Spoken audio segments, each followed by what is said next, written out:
तुम्हारा झंडा लगा जहाज रोक लिया भाई, तुम्हारी बेइज्जती हो रही है और हम तुम्हारे लिए चुप बैठे, ये क्या चक्कर है, क्या चल क्या रहा है? हमारा एक ही तो हमदम है। ओ भाई साहब, तुम ही टेढ़े मुंह करके देख रहे हो, हमको तो तुमसे तो विश्वास था कि तुम झंडा उठाओगे। तुम्हारा झंडा लगा जहाज रोक लिया भाई, तुम्हारी बेइज्जती हो रही है और हम तुम्हारे लिए चुप बैठे, ये क्या चक्कर है, क्या चल क्या रहा है ये? रूस ने कहा कि साहब ये अंतरराष्ट्रीय कानून तोड़ना है। मैं पुतिन आपसे ये उम्मीद नहीं करता था। अंतरराष्ट्रीय कानून तोड़ना, ये आपसे बेहतर कौन समझाएगा इनको? आप बेहतर तरीके से समझा सकते थे, शक्तिशाली थे, आप भाषण देने के लिए बने थे। भाषण तो दुनिया के सारे देश दे ही रहे हैं। आप कहते हैं कि हम इसका कड़ा विरोध करते हैं।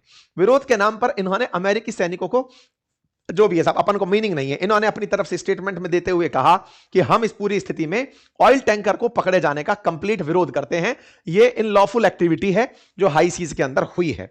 रशियन फॉरेन मिनिस्ट्री ने इस पर अपना ग्रेव कंसर्न जाहिर करते हुए कहा है कि जहाज को जिसे आपने पकड़ा है उसे छोड़ दो, यात्री जो उसमें सवार हैं उनके साथ रेस्पेक्टफुली ट्रीट करो, वो हमारे हैं, और उन जहाजों को पूरी तरह छोड़ दिया जाए। चलो खैर, सवाल अब यहां से आगे निकल चुका है। सवाल ये कि क्या रूस ने इसे बचाने का एक बार भी प्रयास नहीं किया?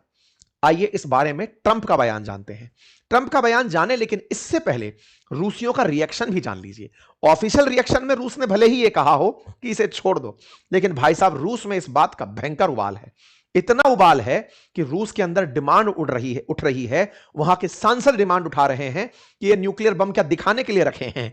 पाकिस्तान से मोटिवेट हो गए, क्या दिखाने के लिए रखे हैं? जाइए और अमेरिका पर मार दीजिए। रशिया के लॉ मेकर ने कहा है US of nuclear threat after scissor of Venezuela linked oil tanker.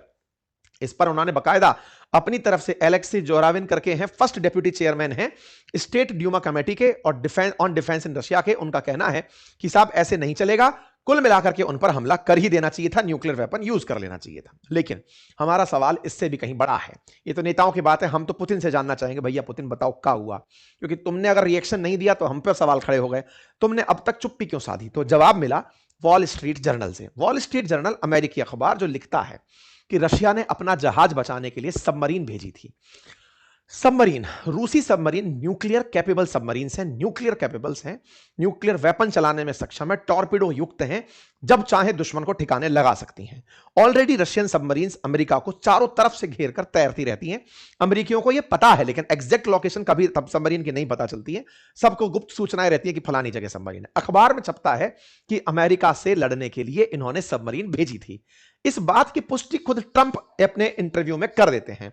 Fox news को इन्होंने आज के दिन एक इंटरव्यू दिया और उसमें कहा कि there was a submarine and destroyer, लेकिन जैसे ही हमने उस जहाज को पकड़ा वो तुरंत वहां से निकल लिए।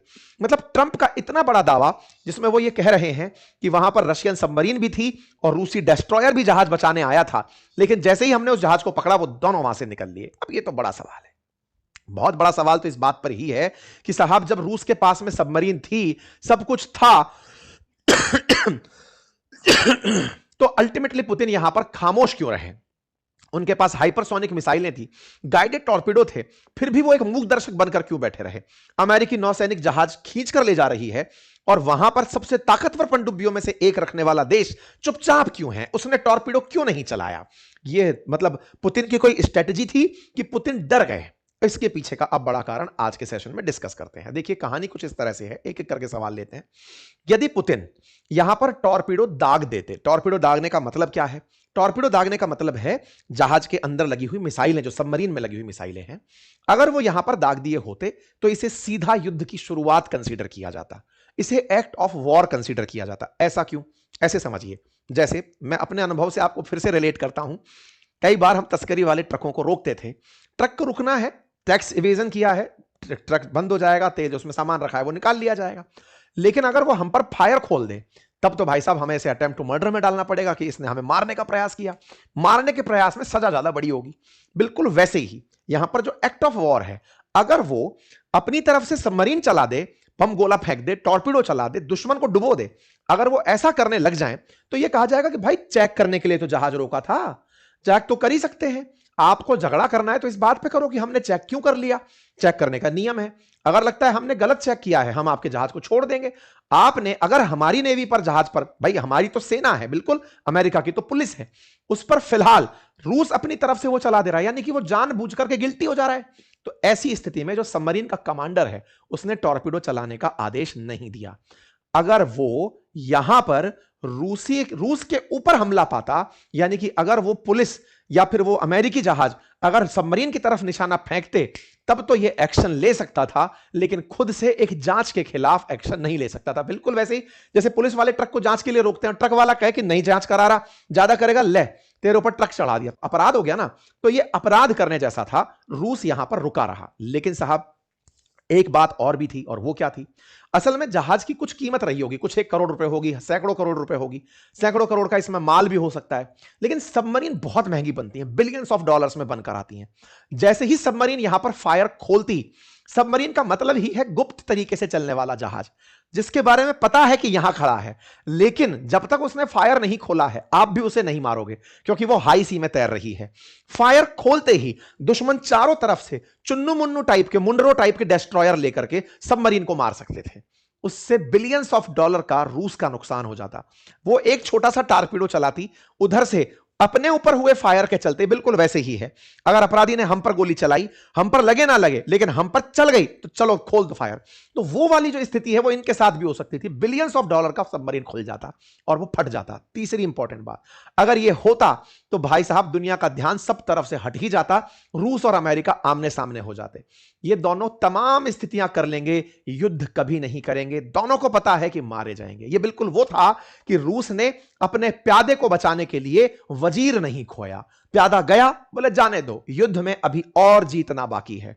इस बात के लिए वो रूस अमेरिका को कहीं और लपेट लेगा, वो ये मानेगा कि ये हमला नहीं है, कब्जा है, देख लिया जाएगा। अर्थात पुतिन ने यहां पर फिर एक बहुत बड़े संयम का और रणनीतिक सूझबूझ का परिचय देते हुए अमेरिका को जो वो कर रहा है करने दिया, लेकिन यह भी बता दिया कि आप जो कर रहे हो ये हमें पता है, और अगर आप ये करते रहे तो हम टिट फॉर टैट जब करेंगे तो आप हमें रोक नहीं पाएंगे। ये बात रूस ने इन्हें संदेश में भिजवा दी। लेकिन कुछ भी हो सर, कुछ भी हो, ट्रंप तो यही कहेंगे कि मैंने रूसी जहाज पकड़ लिया, और रूसी जहाज पकड़ के अपन तो पायरेट्स ऑफ कैरेबियंस हैं, वेनेजुएला के नाम पर पकड़ लिया, कभी ईरान के नाम पर पकड़ लेंगे, कभी रूस के नाम पर पकड़ लेंगे। पकड़ तो लिया ना साहब, बिल्कुल साहब पकड़ लिया। ट्रंप के इससे हौसले बढ़े हुए हैं, लेकिन ट्रंप के साथ रहने वालों की चिंताएं बढ़ी हुई हैं। क्यों? क्योंकि पुतिन कहीं तो गुस्सा निकालेंगे। निकाले, क्या किए भाई साहब? जाते ही पेल दिए। किसको? यूक्रेन को। गए गुस्सा होकर के, जाकर के रशिया ने कहो बोले खोलो फायर यूक्रेन पर। बहुत हुआ सम्मान, बहुत चाहिए शांति शांति शांति। घर पहुंच करके फस्टियाए हुए रूस ने यूक्रेन के ऊपर फायर खोल दिए। रातों रात 242 ड्रोन चलाए गए हैं, छेद दिया गया है भाई साहब। हेडलाइंस हैं घंटे घंटे भर पहले की कि यूक्रेन पर बढ़िया स्ट्राइक हो गई है। Russia strike Ukraine with Oreshnik ballistic missile, जिसको one of its most advance ballistic missile कहा जाता है। एक बार में ही 6-6 राउंड फायर करने वाली मिसाइल खोल दी। क्या ही फर्क पड़ रहा है, वो तो पहले छिदा पड़ा है। खैर, फिलहाल के लिए यूक्रेन पर हमले की तस्वीरें बाहर आती हैं। ये धाम तमाम वीडियोस बाहर आने लगते हैं जिसके अंदर मिसाइलें चलाई जा रही हैं रशिया के द्वारा, अपने द्वारा, मतलब यहां पर यूक्रेन को टारगेट किया जा रहा है। तस्वीरें हैं ऑर्सेनिक मिसाइल चलाने की।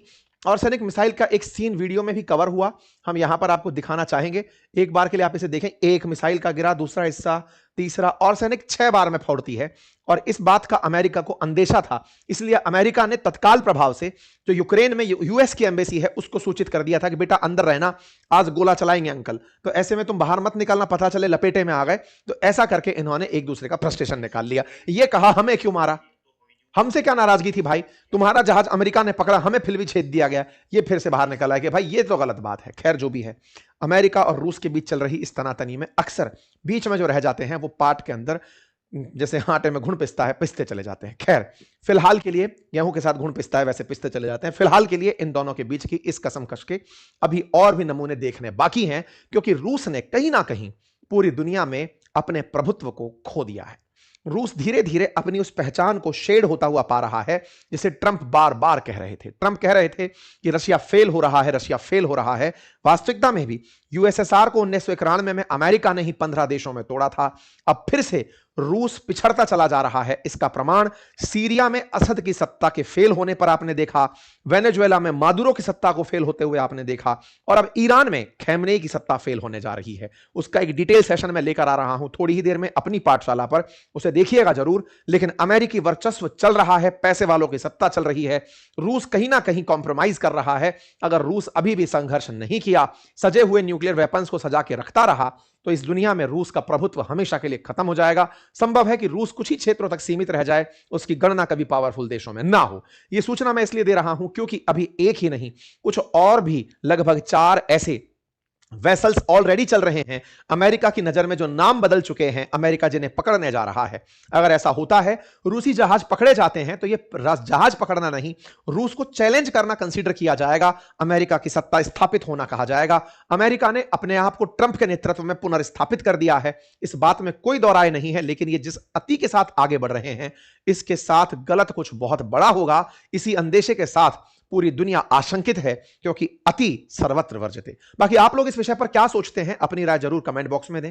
आप में से तमाम साथी जो मेरे गला खराब होने पर नित्य प्रतिदिन अपनी संवेदनाएं, अपनी शुभकामनाएं मेरे साथ साझा कर रहे थे, उनका हृदय की असीम गहराइयों से धन्यवाद।